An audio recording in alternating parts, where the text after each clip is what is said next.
Hi, Shannon here. I just wanted to talk about the federal layoffs because I have personal experience with this, and I think I don't know if I can bring hope to people. I don't. I don't know the answer. Um, I'm taking a break. My kids were home for a long weekend, and I'm exhausted. And I've been spring cleaning since they went back yesterday, and there's forts and things all over my house. So I grew up in an insular part of the country in rural America, and I moved out west in 2015. I met my husband that year, and we had our daughter the following year. And we were just like, he always says that he was just drunk in love with me, and that he was stupid. like who has a kid the first year they meet somebody? But we were like, we should have a kid. Like we wanted to make little copies of each other, I think.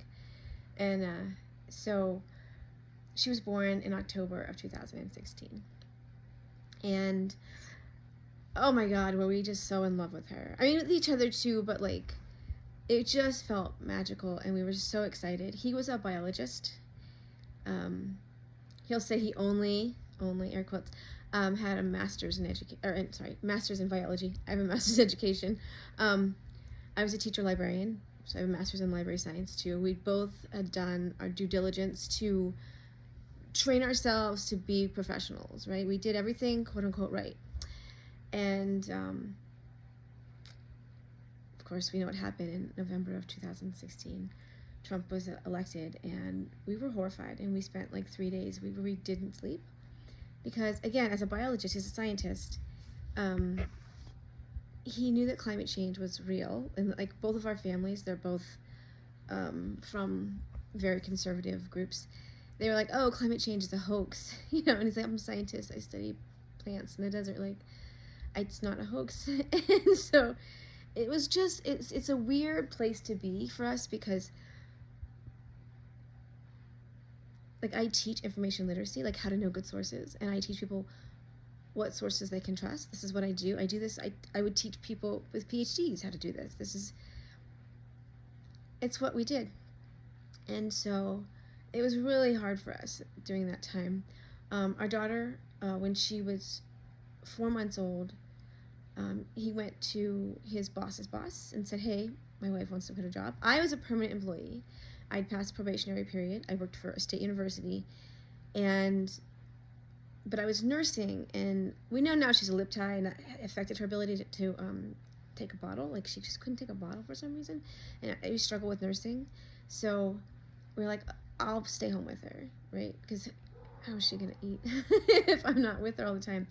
And like I said, he was working at the same state university as a biologist, but he was on a contract. So he talked to his boss the end of the end of January, and on February 6th, my official last day, although I was on maternity leave. And within 2 weeks, the boss's boss came back to him and says, "You know what, I know I told you that your job is fine.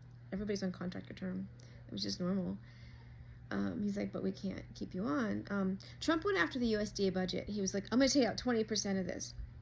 And the weird thing is, like, David feels, it gives him the sense that maybe it really was just him, right? Because I don't really know that they actually cut 20% of the USDA budget in 2017. I don't really know what they cut. And I've kind of looked it up, and I'm just not sure. Hi, puppy. And so he has this doubt in his mind, like, were they really just trying to get rid of him? And I think like that might come to you too, if you've been laid off or fired or forced to retire or whatever. Like, was it personal? Did they just want to get rid of you? And that doubt is gonna, like, it's a seed in your brain that will give you great dissatisfaction at some point, I suppose, like it does him. But the guy was very generous. In my opinion, David's angry at him, but I feel like he did the best he could. He gave my husband a 6-month contract that got him through August, the end of August, and I looked for a job, and I was offered 2 jobs about that time, and we turned them both down. And this is what I said, and I think this is important for you too. The 4 people that will listen to this. Don't jump out of fear. I'm serious. Like, don't jump out of fear. I was offered a job at a University of Texas as a librarian, same job I had, and but the pay was too low to live in that city. And the idea for David was that he thought he had to kind of retool himself. He's going to go back to school. At the time, he talked about different things like engineering or statistician. Now, which statistician made a lot of sense for him because he had a master's in biology. It would get like a master's in applied statistics or something. Ultimately, he decided that he didn't think he could do advanced math online, which is really funny what I'm about to tell you. The other job I was offered was a teaching job because I have a teaching certificate. But we lived in New Mexico and they paid very little. It was just poverty wages for teachers. And I knew that we couldn't, so I made more than teachers made as a librarian. And I knew that, a new teacher, I knew that I couldn't pay our mortgage on what I'd made before, so I certainly couldn't pay it on what we made less. And our mortgage was the same as the rent I'd had for a smaller place, which I have a teenage daughter at the time. She was, when he finally was actually laid off, she was a senior in high school. And so I couldn't, neither of those jobs made sense. And I know, like, you're afraid, you're like, oh, I don't have an income. I need money. Like, well, I can't just not have money. Like, that's true, you can't. I don't have an answer for that. He happened to have a little bit of savings, and we blew through every penny of that. And that's how we were able to do it. But we went for 3 months where we had no income. And is that scary? Yeah, that is scary. We went from having 2 professional incomes to having no income. And we had this little baby girl, and, I had my older daughter.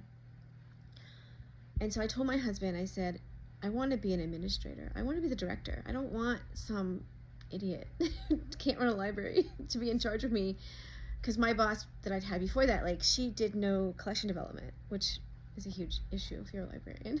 So she just bought fiction books she liked, and it was a college library, which is totally inappropriate. So I was like, I don't want to deal with that anymore. And so I turned those 2 jobs down. I said, you don't jump out of fear. And I reapplied, and I was hired as a library director. It required us to move across the country, which I had just done. So that place was 27 hours from my home, which if people outside the United States maybe don't get that. The United States is that big. I moved within the country, not from coast to coast. It was a 27-hour drive.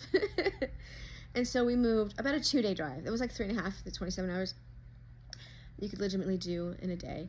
And so we moved to the Midwest, and it was a 2-day drive. And we lived in a rural area, which is why he would have to do applied statistics online, which is why he's like, I don't think I can do that. And there was nothing there locally that he could take. And there were other people in that area that had a master's or a PhD in biology, so he was never going to teach. And as anybody that has any experience with academia knows, a lot of professors make poverty wages and they qualify for food stamps because they're adjuncts. They're not given a secure job.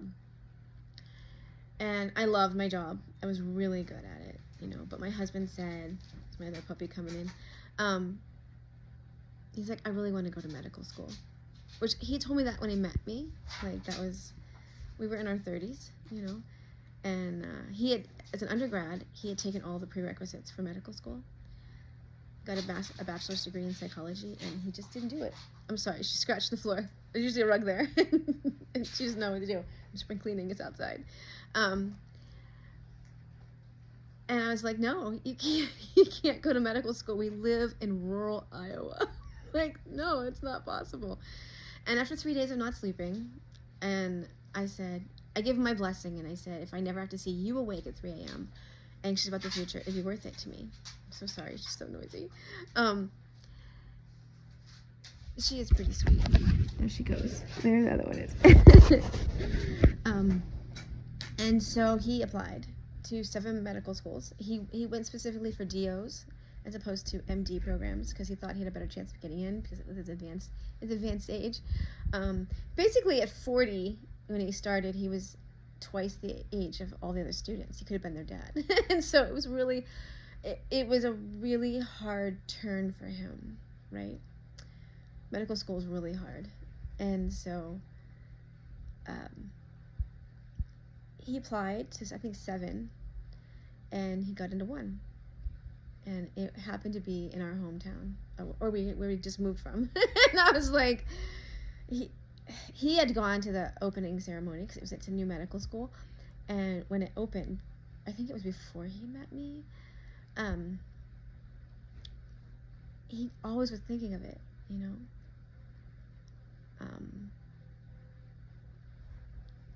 We by that point we've been trying to get pregnant with our second kid.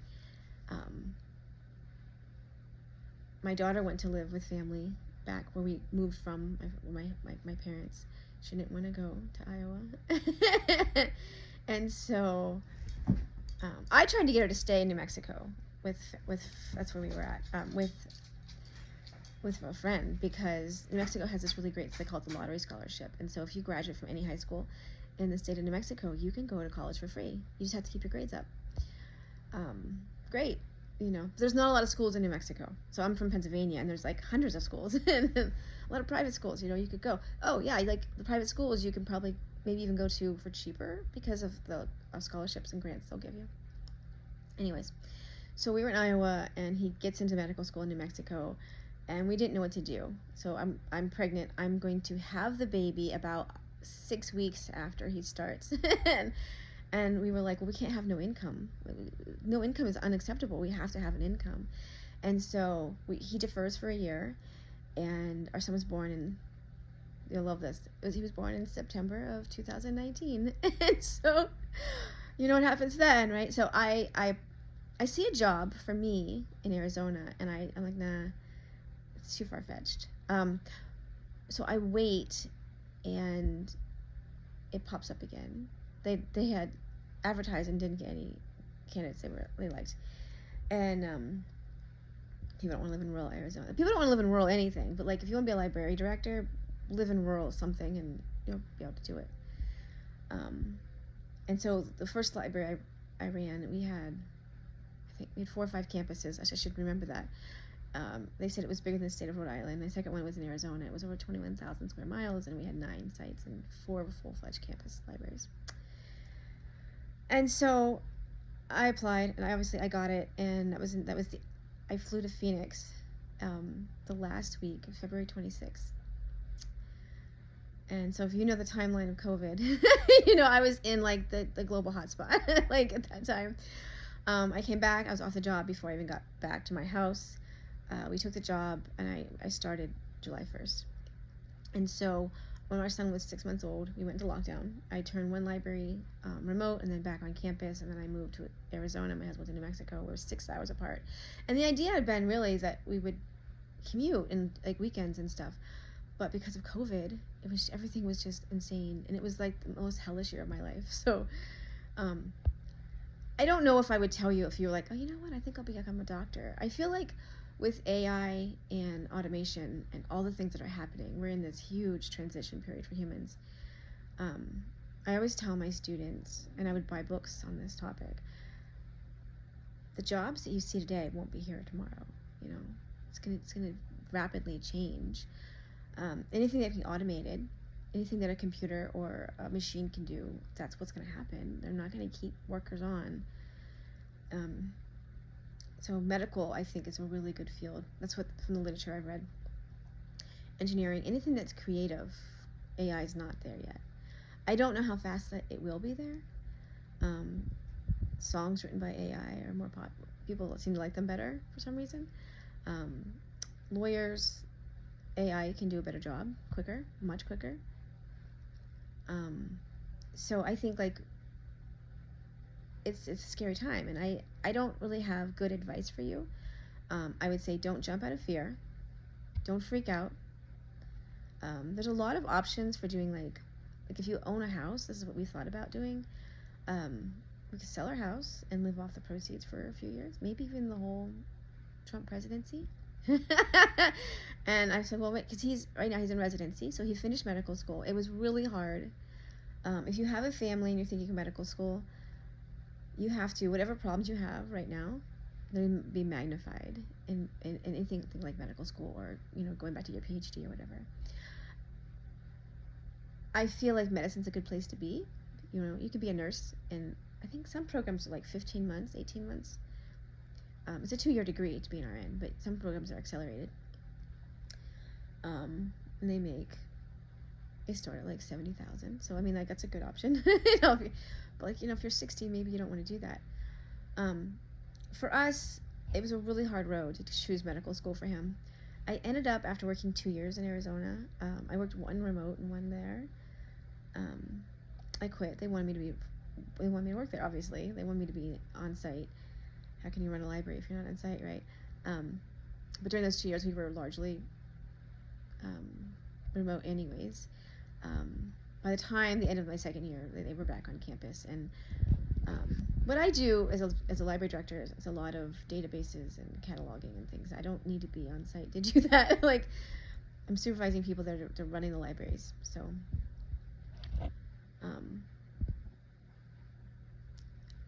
I also like libraries. Like, there's a few programs, it's like 13 or something, that are ALA accredited, and you can do a master's in library science online. And being a librarian is awesome, but like, I don't know if there are gonna be librarians. Like, I think it's gonna cut all the funding for that. I'm really afraid of that. That's where I'm at. Like, I just think that they're gonna go after everything pretty hard, and I worry about my husband's job. He's a doctor on the border of Mexico at a free clinic that treats anybody that comes. And I keep telling him, like, I just think they're gonna go after that. You know, they're going after all these federal employees now, but I think they'll go after places like that. And I think that they might, you know, use the IRS and Trump loyalists in local and state positions to harass people in the FBI. I say, what happens if Trump takes a second job from you? Like, and then we're like, well, you know, he could maybe go do a residency in Canada, which is a thing. He could do that. But I'm not saying it's an easy thing to get into, but maybe. But I was like, yeah, but he wants to invade Canada. Like, I don't trust him at all. Don't panic. Don't kill yourself. You know, the stock market crash, 1929. Like, they killed themselves. They were so scared. Don't do that. You know, get a visitor, sell your house, get a visitor visa, and go travel the world. I don't know. That's what I want to do. So I'll tell you to do it. It's scary, and I know you're scared, and we were too. It was like our whole world was flipped upside down, and it's just so aggravating because our whole family, they're all MAGA on both sides. Everybody's MAGA, and you know, when Trump, I forget what it was, if it was USDA or some other agency, EPA, I don't know what it was, but they were like, oh, we're gonna put them in, I don't know, Kansas City or something, and my mother was like, well, they should just go there. And I'm like, well, their spouse works in D.C. They don't, like, what are they going to do? Their kids go to school in D.C. They don't want to uproot the family to go to Kansas City. Like, that's just not, you know, the whole remote back to the office thing, that's just to make you quit, right? Like, all that, like, it's just to make you miserable. That's the whole point. They just want to make everybody quit. My answer is, like, I can't tell you what to do, but don't quit. Say, fuck you. This is my job, and I'm good at this. I don't want some idiot in here doing it, or nobody doing it, because our country, everything's gonna crash if everybody quits working the federal government. Like, we're already pretty screwed at this point, I think, but like, that's worse. But then I think maybe that's what we need. Maybe they need to completely destroy everything. I had a friend that said that once, and I was like, mad. Or maybe I said, I don't know. We argued, you know, because the response was let it burn when he first was elected. I don't know. Maybe that's the only way that they'll figure out that bullies are not meant to be holding public office. I worry, like, are we going to get to the point where we can rectify this? I don't know. I hope. If I could do anything, I would leave the country.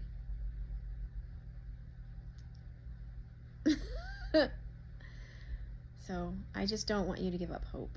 I mean, we were able to kind of come back from it. And maybe we're stronger now because, again, medicine's maybe a better field than biologists. But I don't know. I always tell my husband, like, I can't predict the future, but I can see the possibilities. I have writer's brain. So I have to get back to spring cleaning my house. I don't want to. I'm gonna sit here by my fire. Don't give up hope. I take the rage you feel and do something to just say fuck you to this movement, these people that are trying to tear the world apart. I will say one last thing.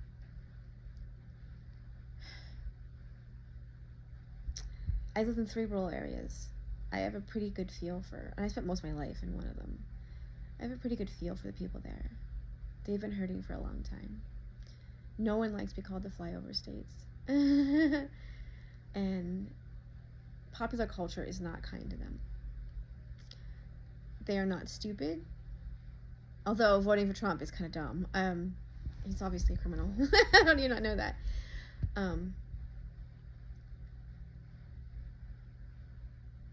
It has been hollowed out. There's no jobs there. I did this 2010 census and in that rural area, and like there were whole streets just vacant houses. So you want, you could just buy a house in a rural area and go live there. Although your neighbors will have Trump flags and they'll have big trucks that spew black smoke and they'll purposely smoke you. They're just angry, and honestly, they're rightfully angry. They've been screwed. NAFTA was not good for them. I lived there forever and I could never get a job. I had 2 master's degrees. I couldn't. I made $19,000 at the best. And the year before that, I made $9 an hour, part-time, no benefits. Like, that's their life, and they're all working 2 jobs, and they're angry. And of course they're angry. They have every right to be angry, right? Because a lot of them have gone to school, and the ones that didn't will tell you that they couldn't have gone to school. They didn't have money for that. So don't be too angry with them. Be angry with the right people. Be angry at the people running this clown car. But don't give up hope in each other. That sounds so corny, but like, I'll say one more thing. I was thinking about this yesterday, like during Reconstruction, after the Civil War, the North went into the South and was like, with their soldiers, and they said, you're gonna do things right? And a lot of black people got into office, and there was this like 10-year period where it was not great, but like it seemed like it was getting better. And then Jim Crow came in, and they just made it as miserable as they could. But one thing that they did was they told the poor, my puppy again, they told the poor whites there that they had more in common with the rich plantation owners. You're like us, they said. And so that's what the white people did. They voted with the white plantation owners, who were definitely not thinking of them, right? They were not putting them in good places, right? The poor white farmers had a lot more in common with those freed slaves. A lot. But those rich people convinced them that each other is enemy. And that if they had just banded together, they were by far the majority. And that's what we are. We are the majority of people. It's just people have given up hope and they stopped voting. Most people didn't vote for Trump. Remember that. Most people did not vote for Trump. He did get more votes than Harris. Even if you just add the other votes, he didn't. But how many people, just millions and millions of people didn't vote? You're not in the minority, you're in the majority. So don't give up hope. Don't hate those people because they made a really bad choice. Although I'm really angry with them. Especially the ones I know personally. I'm probably the most angry with those people. I can't even barely talk to them. It's really hard. I'm like, you destroyed my country with my kids. My kids weren't going to have a country. I don't know if we'll ever get back to having a democracy. Heather Cox Richardson says that, that period only lasts about 10 years, and they turned it around. It looked like the former slave owners were going to have what they wanted, and they turned it around. It's fine.